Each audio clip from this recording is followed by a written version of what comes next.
मिलना चाहिए। ठीक है, इस कैपेसिटर पे भी 5 वोल्ट मिलना चाहिए इस पॉइंट पे। अब बीपीएस पावर लाइन जो है इस पर 3.7 से 4.12 की सप्लाई आनी चाहिए। बैटरी के प्लस दोस्तों आप सभी का फिर से हमारे एक नई वीडियो पर स्वागत है। आज हम आपके लिए लेके आए Redmi Note 9 Pro Max का चार्जिंग से संबंधित कोई भी प्रॉब्लम आती है तो आप इस वीडियो को देखकर रिपेयर कर सकते हैं। लेकिन उससे पहले मैं सभी को बताना चाहूँगा जो हमारे चैनल पर जुड़े हैं या कोर्स करना चाहते हैं, देखिए 12 जून जुलाई बैच की बुकिंग अभी हमारी चल रही है। फीस 19,200 है, रहना खाना फ्री है। आप ऑनलाइन कोर्स करना चाहते हैं उसकी फीस 2100 रुपये है, 2100 रुपये। आपको रजिस्ट्रेशन कराना है ऑनलाइन या ऑफलाइन का, तो आप दोनों नंबरों में से किसी नंबर पे भी कॉल करके अपना सीट बुकिंग करा लें। और जो बाहर से आने वाले छात्र हैं आने से पहले अपना ऑफलाइन का बुकिंग करा लें। देखिए मैंने कहा था ब्रॉडकास्ट आपको दिखा दूंगा, मैं आपको ब्रॉडकास्ट यहाँ पे दिखा देता हूँ। देखिए यहाँ पे ब्रॉडकास्ट आप देख सकते हैं कि हमारा जुलाई और जून की बुकिंग चल रही है। बहुत सारी सीटें बुक हो चुकी, कुछ ही सीट खाली हैं। जून के बैच में 4-5 सीट खाली होंगी। आप आना चाहते हैं अपना बुकिंग करा सकते हैं और फीस 19,200, रहना खाना फ्री। आप देख सकते हैं यहाँ पे जून बैच ऑफलाइन की बुकिंग हो चुकी है, कुछ ही सीट खाली हैं। जुलाई में भी बहुत सारी सीटें बुक हो चुकी हैं, उसमें भी कुछ सीटें खाली हैं। दोनों में से जिस भी महीने में आपको बुकिंग चाहिए अपना रजिस्ट्रेशन करा लें। लेकिन फीस जो हमारा है, देखिए अभी मैं क्लास आपकी स्टार्ट करूँगा, इसमें बताऊँगा। हमारा जो फीस है 19,200 रुपये है। 19,200 रुपये है, इसलिए लेते हैं जो गरीब परिवार से हैं, नॉर्मल मिडिल परिवार से हैं, इतने बहुत सारे पैसे खर्च नहीं कर पाते। तो हमने फीस इसलिए रखा है जो भाई पैसे की वजह से नहीं सीख पाते वो हमारे पास आके अपना पूरा कोर्स अच्छे से सीख सकते हैं। चलिए अब वीडियो स्टार्ट करते हैं। देखिए हमारे पास जो मॉडल है ये Redmi Note 9 Pro का बोर्ड है। Redmi Note 9 Pro Max का ये PC भी है। अब यहाँ पे क्या क्या आपको करना है, कैसे कैसे करना है, वो सारी चीज़ें मैं आपको बताऊंगा। देखिए अब इस वीडियो को जो भी लोग देख रहे हैं इसमें क्या है कि फ्रेशर तो इसमें कोई है नहीं, ठीक है, फ्रेशर तो इसमें कोई है नहीं। लेकिन आप यहाँ पे देखिए जो मैं आपको समझाऊंगा बताऊंगा उस चीज़ पे बड़ी ध्यान से देखना है, समझना है। देखिए अब आपको क्या करना है, ये पीसी भी है आपके हाथ में, इस मदरबोर्ड को अपने हाथ में रखिए, बाहर निकाल लीजिए मदरबोर्ड, ठीक है। अब क्या होगा कि इस फ़ोन के अंदर जब चार्ज नहीं होता है फ़ोन तो आपको क्या क्या करना है। तो सबसे पहले जो ये मल्टीमीटर है, इस मल्टीमीटर को आपको लगाना है कहाँ पर, डायोड की रेंज पर। तो इसको आप यहाँ पे सेट करें। इसको यहाँ पे सेट करने के बाद, लगाने के बाद जो इसका जो दूसरा प्रोब है इसको आप मदरबोर्ड में कहीं भी ग्राउंड कर दें। ये ग्राउंड कर दिए। अब आप यहाँ पे देखेंगे कि लास्ट में देखेंगे कि पॉइंट है, ये जो पत्ती आप देख रहे हैं ना, ये इसकी पॉजिटिव की लाइन है। मीटर कहाँ लगा है, बजर और डायोड पे। इस पॉइंट से आप यहाँ पे चेक कीजिए, यदि ये मल्टीमीटर है तो यहाँ पर ग्राउंड से बीप नहीं आना चाहिए, ग्राउंड से बीप नहीं आना चाहिए, इस पर जीआर आना चाहिए। यदि इसमें बीप आता है तो ये लाइन शॉर्ट है, जीआर आता है तो ये लाइन शॉर्ट नहीं है, लाइन ओके है। चलिए इसके बाद अब मान लो इस पॉइंट पे जीआर नहीं आता है तो ये लाइन जाती ही कहाँ है, इस पॉइंट पे जीआर नहीं आता है तो ये लाइन जाएगी कहाँ, इसका जो दूसरा पार्ट है, ठीक है। इतना चेक किए, इतना चेक करने के बाद इसका जो दूसरा भाग है मैच करने के बाद क्या होगा कि इसके जो पॉइंट है इसको आप यहाँ पे, जो हमारा मल्टीमीटर था ये कहाँ था, बीप मोड पे। बीप मोड पे लगाने के बाद आप क्या करेंगे, एक प्रोब आप इसका यहाँ रखें, ठीक है, इस पर रख दें। अब इसके बाद जब आप आगे इसमें जब चेक करेंगे यहाँ पर तो आपको जो है इसमें आगे कुछ नहीं मिलेगा। क्यों नहीं मिलेगा, क्योंकि जो हमारी OBP IC है ना, ये वाली, ये जो OBP IC है आप इन पर चेक करें वोल्टेज मिलते हैं या नहीं मिलते। जो OBP IC है इसके अंडरग्राउंड, इस IC के अंदर, इसको क्या कहते हैं, OBP IC। अब इस IC के अंदर बीप आप चेक नहीं कर सकते। क्यों नहीं कर सकते, क्योंकि IC लगी हुई है। अब आपको क्या करना है, इस IC को बाहर निकालना है। पहले वीडियो को पूरा देखें, अच्छे से समझें। IC को बाहर निकालें, बाहर निकालने के बाद इस पॉइंट से इस पॉइंट पे बजर चेक करेंगे, बीप आना चाहिए। क्योंकि ये लाइन अंदर से जुड़ी होगी तो यहाँ पे बीप साउंड आपको देखने को मिलेगा। इतना करने के बाद देखिए अब इसके बाद क्या करेंगे, इतना चेक कर लिए, यदि आता है नहीं आता है तो वो आपको जंपर करना है। अब क्या करेंगे, मल्टीमीटर को लगाएंगे DC 20 वोल्टेज पे, DC 20 वोल्ट पे। इसकी ये पॉइंट आप मदरबोर्ड में कहीं भी ग्राउंड कर दें, जैसे यहाँ पे कर दिए। जो लाल वाला प्रोब है, इस प्रोब से आप क्या करेंगे, इस प्रोब से पहले यहाँ पे चेक करें, यहाँ 5 वोल्ट आना चाहिए। यदि यहाँ 5 वोल्ट आता है तो जैक ओके है। जो इसके साथ में फ्लैक्स लगाइए, जो आप जिसे फ्लैक्स कहते हैं, कनेक्टर कहते हैं, केबल कहते हैं, पत्ता भी कहते हैं, ये हमारा यहाँ तक ओके हुआ तो यहाँ पे वोल्ट आना चाहिए। यहाँ पे वोल्टेज है तो इसी प्रोब को उठा के आप यहाँ से कहाँ रखें, जो IC के पॉइंट थे ना, IC के अंदर चेक करेंगे, यहाँ पे वोल्ट आना चाहिए। अब आप चाहते हैं कि मैं IC भी निकालना नहीं चाहता, IC निकालना नहीं चाहता फिर भी चेक हो जाए, तो इसके लिए क्या करना है, इसके लिए देखिए ये जो पॉइंट है इसमें जो हमारे कुछ कंपोनेंट हैं, आप यहाँ पे देखेंगे गौर से, ये क्या है, OBP IC है। ये जो OBP IC है इसके आसपास हमारे कुछ कंपोनेंट हैं, जैसे कि यहाँ पर इस IC से आउटपुट में यहाँ चेक करें, यहाँ से इस पर चेक करेंगे। अब इसमें क्या है, ये जो रजिस्टेंस है ना, ये हमारा रजिस्टेंस जो इसके अंदर सीरीज में लगा है। इसके बाद यहाँ से जब चेक करेंगे तो इस पॉइंट पे चेक करेंगे। जब रजिस्टेंस ठीक होगा तो आउटपुट में, जब रजिस्टेंस ठीक होगा तो आउटपुट में 5 वोल्ट की सप्लाई ये देगा। यहाँ पे चेक करना है। कैसे चेक करेंगे, जो एक प्रोब था इसी प्रोब को आप उठा के इस कैपेसिटर पर चेक कर लें। यदि इस कैपेसिटर के इस वाले सिरे पर 5 वोल्ट आ जाते हैं तो इसका मतलब क्या है, ये जो IC है वो BP जो IC है ये हमारा ओके है, ये IC ठीक है। क्यों ठीक है, क्योंकि जो 5 वोल्ट की सप्लाई जो हमारी यहाँ से इन हो रही थी इसके अंदर से, और वो आउटपुट में यहाँ तक पहुँच रही है। इसके बाद देखिए, इसके बाद क्या करेंगे, यही सप्लाई आपको इस रेजिस्टेंस पे चेक करना है। किस पे, इस रेजिस्टेंस पे चेक करेंगे। किस साइड, इस रेजिस्टेंस पे इस साइड चेक करें, इस रेजिस्टेंस पे इस साइड चेक करेंगे। इस साइड चेक करने से क्या होगा कि यहाँ पर भी वोल्ट आना चाहिए। इस लगाती है, इसको लगा देते हैं DC 20 वोल्ट पे। इसके एक पॉइंट को आप कहीं भी ग्राउंड कर दें मदरबोर्ड में। दूसरे पॉइंट से चार्जर लगाने के बाद IC के जब आउटपुट में आप चेक करेंगे, इसके आउटपुट में जब चेक करेंगे यहाँ से, तो इस कैपेसिटर पर क्या आना चाहिए हमारा, इस पे वोल्टेज आनी चाहिए 5। यदि इस कैपेसिटर पर 5 वोल्ट आते हैं तो इसका मतलब है कि अभी जो मैंने बताया था उस कनेक्टर से यहाँ तक की लाइन ओके है। यदि इस कैपेसिटर पर वोल्टेज नहीं आते हैं तो ये OBP IC खराब है, ये आपको बदलनी है या रिवॉल्व करनी है, बाईपास करनी है। इसके बाद में यहाँ पर ये जो रेजिस्टेंस है इसके दोनों तरफ चेक करेंगे, वोल्टेज आना चाहिए 5 वोल्टेज आना चाहिए। यदि इसके दोनों तरफ 5 वोल्ट आते हैं, 5 वोल्ट आते हैं तो इसका मतलब रेजिस्टेंस ओके है, OBP IC आउटपुट में वोल्टेज देती है। यदि इसी बोर्ड के अंदर, मान लो इसी बोर्ड के अंदर इस रेजिस्टेंस पे यहाँ पर 5 वोल्ट है और यहाँ पर 0 वोल्ट है, तो इसका मतलब है कि रेजिस्टेंस अंदर से खराब है, तो आप इसको एक जंपर यहाँ पे दे सकते हैं इस तरीके से। जैसे ही आप जंपर यहाँ पे लगाएंगे ना, जैसे ही आप यहाँ पे जंपर लगाएंगे तो जंपर लगाने से क्या होगा, जो इसकी लाइन है वो इस कैपेसिटर पर आएगी।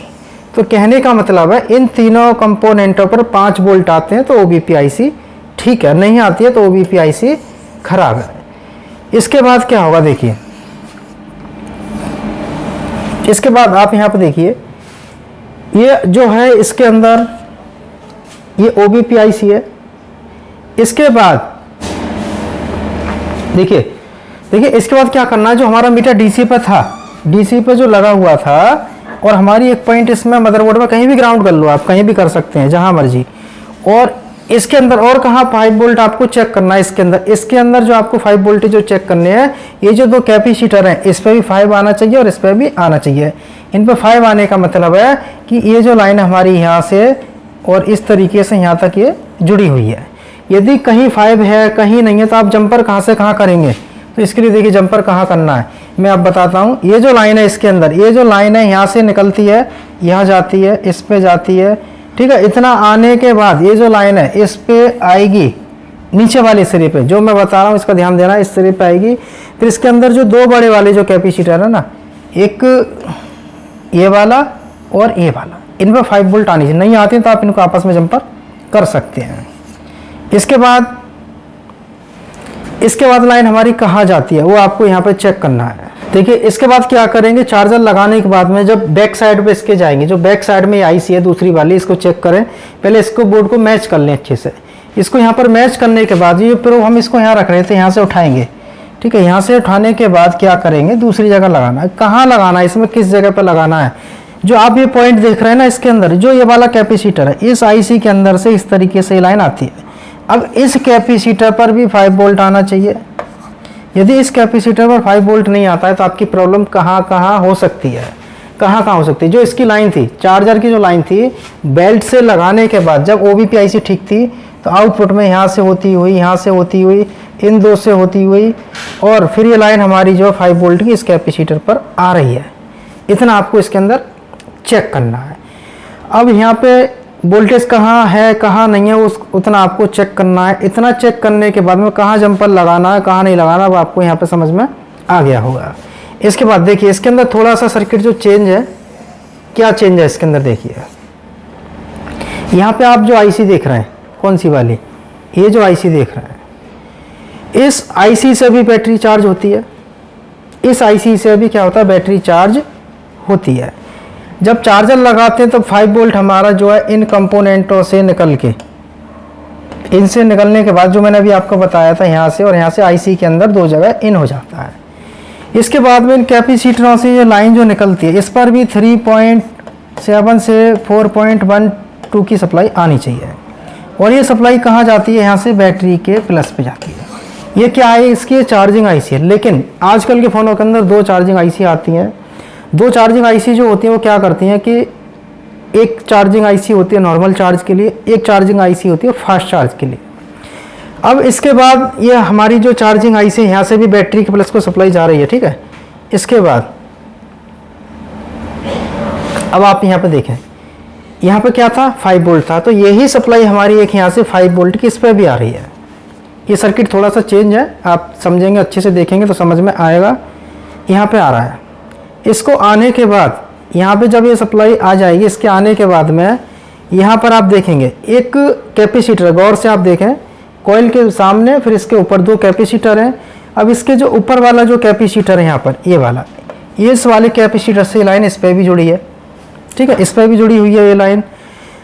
अब इसके बाद क्या होगा, जब ये लाइन जुड़ी है तो दोनों में से कोई भी आईसी ख़राब होती है तो क्या प्रॉब्लम इसके अंदर बनती है।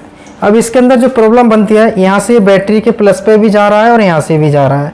5 वोल्ट इसमें भी आ रहे हैं, 5 वोल्ट इसमें भी आ रही हैं। तो अब यहाँ पर आप देखेंगे कि एक कॉइल और है। अब जो कॉइल है ना, इस कॉइल को कहते हैं बीपीएच। इस कॉइल को कहते हैं बीपीएच पावर लाइन की जो कॉइल होती है, ये बीपीएच पावर लाइन की कॉइल है। इस कॉइल से क्या होगा कि इससे जितनी भी जगह सप्लाइयाँ जानी चाहिए उतनी जगह ये पहुंच जाएगा। तो यहाँ से जो ये कॉइल है, यहाँ से निकलेगी आईसी से। अब यहाँ से जो बीपीएच पावर लाइन बन जाती है, बहुत सारी जगह जाती है। पूरे फ़ोन को ऑन करने के लिए जितनी भी आईसी ऑन होती हैं वो इसी आईसी से ऑन होती हैं। अब बात करें इसके अंदर और थोड़ा सा, देखिए इसके अंदर क्या है कि ये जो बैटरी कनेक्टर है, अब आपको यहाँ पर देखना है, जो ये बैटरी कनेक्टर है, ये सप्लाई जो है यहाँ से निकलने के बाद इस तरीके से बैटरी का जो टेस्टिंग पॉइंट है, यहाँ से वो बैटरी के प्लस पे जाता है। तो बैटरी के प्लस पर 3.7 से 4.2 की सप्लाई आनी चाहिए। यदि यहाँ पे सप्लाई आती है तो बैटरी तो चार्ज होगी, लेकिन स्लो चार्जिंग फास्ट चार्जिंग होती है। तो ये दोनों आईसी आपको चेक करना आना चाहिए। अब कहाँ पर कितने वोल्ट आने चाहिए, वो सारी चीज़ें मैंने आपको इस वीडियो में बताई हैं और कोशिश किया है कि आपको अच्छे से समझ। देखिए हमारा जो मतलब है वीडियो बनाने का, उसका मकसद है कि आप जो काम करते हैं वो काम आपका हो जाना चाहिए, ठीक है। तो आप, हमारा जो वीडियो बनाने का मतलब है कि आप जो काम करते हैं वो आपका काम हो जाना चाहिए, इसलिए हम आपको वीडियो बना के देते हैं। और इस तरीके से वीडियो बना के देते हैं कि आपको कहाँ पर क्या चीज़ चेक करनी है। अब इसमें एक बार जो सर्किट है मैं आपको अच्छे से फिर ड्राइंग करके बता देता हूँ, जिससे कि आपको अच्छे से सारी चीज़ें समझ में आ जानी चाहिए।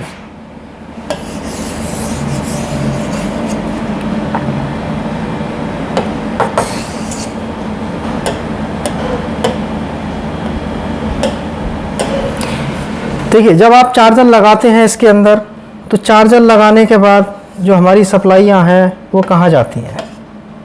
चार्जर लगाने के बाद ये जो सप्लाई है यहाँ से निकलेगी, यहाँ से निकलने के बाद सीधा कहाँ जा रहा था, ये यहाँ से निकलने के बाद आईसी के अंदर इन हुआ।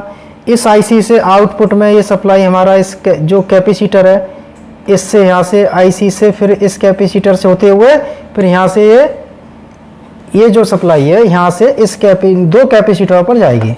इसके बाद आईसी के अंदर इन हो जाएगी। जब इस आईसी के अंदर भी 5 वोल्ट इन हो चुके हैं, अब यहीं से ही जो बैटरी का जो प्लस पॉइंट है, इसके अंदर जो बैटरी का प्लस पॉइंट है, यहाँ पर कलर चेंज करता हूँ जिससे कि आपको क्लियर और दिखाई दे। जो बैटरी का प्लस पॉइंट है, ये टेस्टिंग पॉइंट से कुछ कंपोनेंट से होती हुई ये सप्लाई हमारी जो इन दोनों पॉइंटों से आईसी के अंदर चली गई। अब जो 5 वोल्ट की जो सप्लाई थी, यही सप्लाई हमारी यहाँ से निकल के, यही सप्लाई जो है यहाँ से निकलने के बाद कहाँ जाता है, इस कैपेसिटर के इस सिरे से आईसी के अंदर इन हो जाएगा। इन होने के बाद यहाँ से इन होने के बाद में यहाँ पर क्या होगा कि जो बैटरी के प्लस को जो सप्लाई जाती है ना इसके अंदर, अब यहीं से ही एक सप्लाई हमारी यहाँ से निकल के इस पे जुड़ी है जो कि बैटरी के प्लस को जा रहा है। अब जो बीपीएस पावर लाइन है, जो हमारा बीपीएच है इसके अंदर, वो कहाँ से बनता है, वो इस कॉइल से होते हुए और इन आईसीओ के अंदर ये लाइन 2 लाइन जाती है। तो यहाँ पे इस तरीके से आपको कहाँ पे क्या चीज़ चेक करनी है, कितना वोल्ट चेक करना है, ये सब यहाँ पे आपको मैंने बता दिया है। जैसे यहाँ पे 5 वोल्ट चेक करेंगे और यहाँ भी आपको 5 वोल्ट मिलना चाहिए। जो मैंने ये पॉइंट बताए हैं, इन पॉइंटों पर भी आपको 5 वोल्ट आना चाहिए, ठीक है। इस कैपेसिटर पे भी 5 वोल्ट मिलना चाहिए इस पॉइंट पे। अब बीपीएस पावर लाइन जो है इस पर 3.7 से 4.12 की सप्लाई आनी चाहिए। बैटरी के प्लस पर भी 3.7 से 4.12 की सप्लाई आनी चाहिए। अब ये जो आईसीयाँ हैं, ये तो हो गई आपकी मेन चार्जिंग आईसी जो फ़ोन को चार्ज करेगी। अब ये जो आईसी है ना, इस आईसी का काम है फ़ोन को फास्ट चार्ज करना, सुपर फास्ट चार्ज करना। इस आईसी को ख़राब होने से क्या प्रॉब्लम आएगी, फ़ोन फास्ट चार्ज नहीं होगा। जो हमारा फ़ोन है ये स्लो चार्ज होने लग जाएगा, लेकिन चार्ज तो होगा। इस आईसी को ख़राब होने से क्या होगा कि फ़ोन चार्ज ही नहीं होगा। तो मेन चार्जिंग आईसी इसके अंदर कौन सी, जिससे बीपीएस पावर लाइन बनती है, ये मेन चार्जिंग आईसी है। तो मैंने यहाँ पर कोशिश की आपको सारी चीज़ें अच्छे से समझाने की और बताने की। वीडियो आपको अच्छा लगा हो तो लाइक और सब्सक्राइब करें। आपके पास फॉल्ट आया है और आपके पास मॉडल है Redmi Note 9 Pro Max, तो यहाँ पे जो चीज़ मैंने बताई है अच्छे से मैच करें, बोर्ड को अच्छे से चेक करें, जब भी आप इसको ठीक कर सकते हैं। और आप कोर्स करना चाहते हैं तो हमारा जो नेक्स्ट बैच है उसकी बुकिंग चल रही है। फीस 19,200 है, रहना खाना फ्री है। ऑनलाइन की फ़ीस 2100 रुपये है। एक फ़ोटो तो खींच लो।